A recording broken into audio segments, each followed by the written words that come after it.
Welcome to Student, a series of animated calculus videos that will help you prepare for the AP exam. These videos were made by students for students.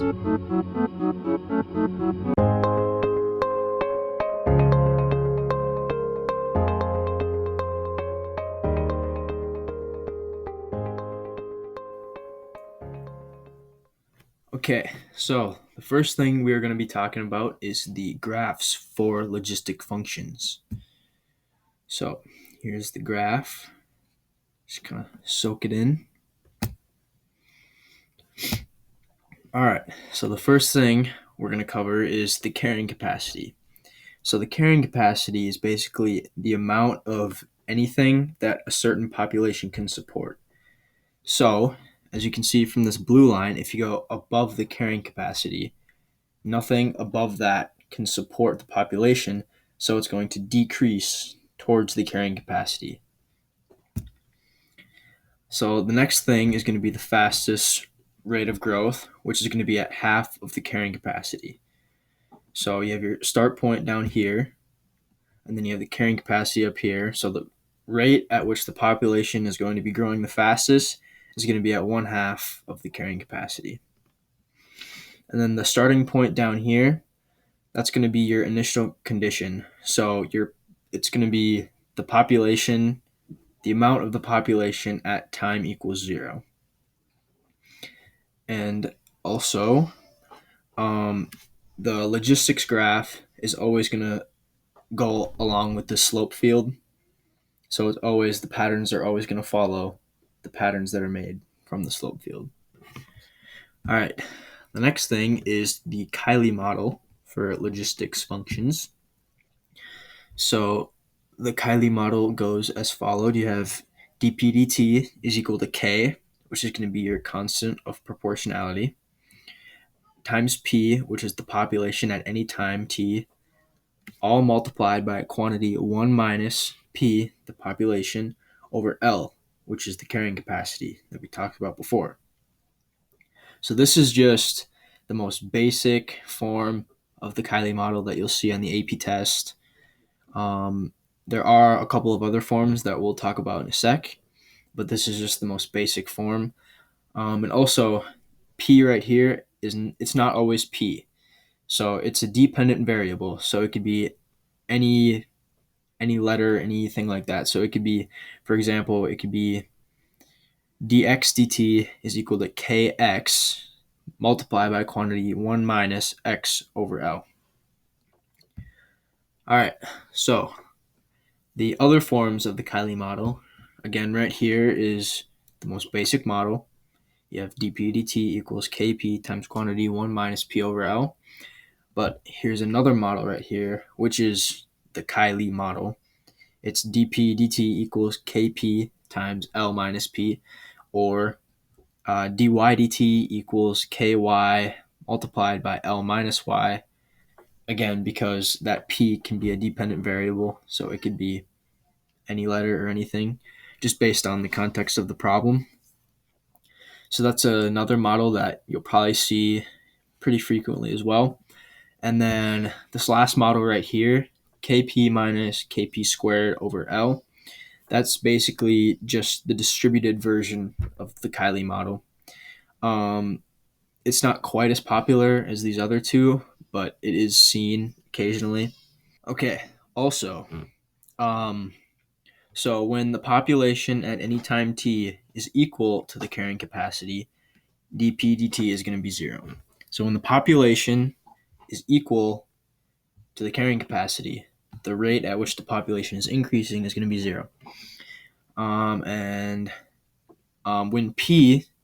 the population is equal to 1/2 of the carrying capacity, again, dp dt is going to be at a max.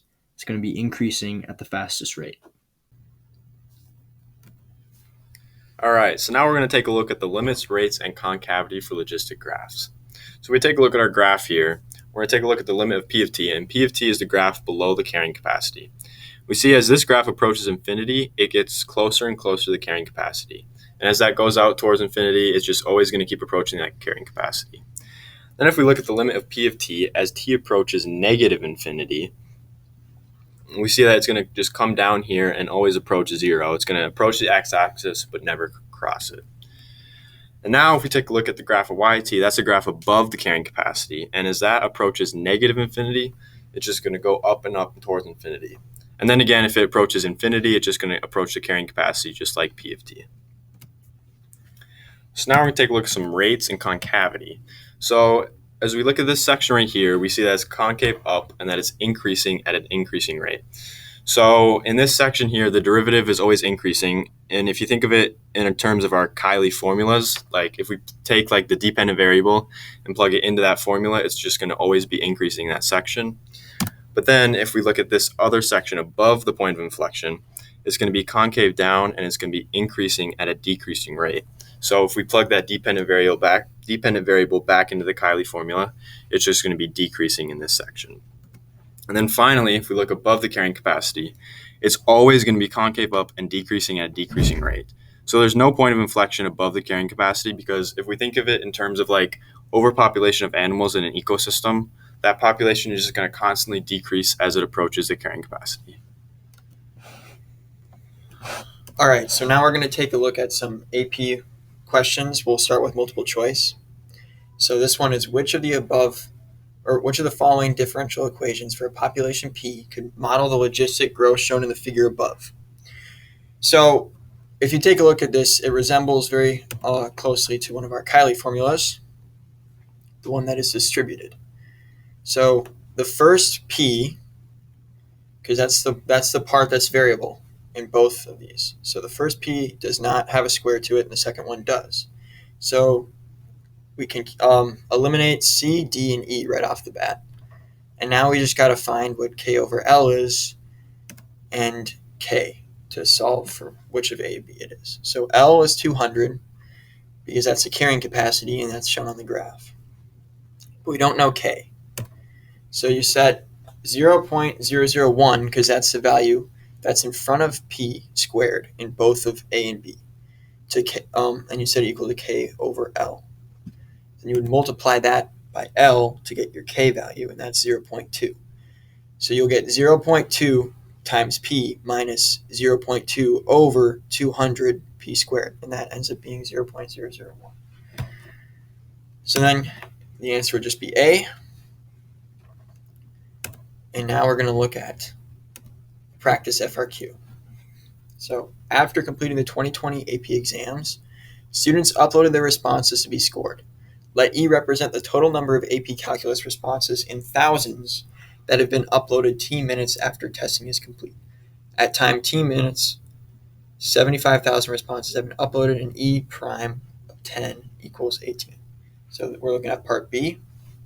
Ewangel believes that E can be modeled by the logistic equation y equals r of t, where dr dt equals 8/25 r times the quantity 1 minus r over 300, and r of 10 equals 75. According to this model, what is the rate in thousands of responses per minute at the moment when responses are being uploaded the fastest? Okay, so we see again this resembles another Cayley formula, the first one we talked about. So we're going to start looking at comparing things. So the point of inflection is always 1/2 L, and you can see that in this particular equation, L will be 300, so that 1/2 L is 150. So we're going to want to plug in 150 into our Cayley formula. So we're going to get dr dt equals the 8/25 times r, which is 150, times quantity 1 minus 150 over 300. And you can leave it like that because it's an FRQ question. You don't have to simplify any further.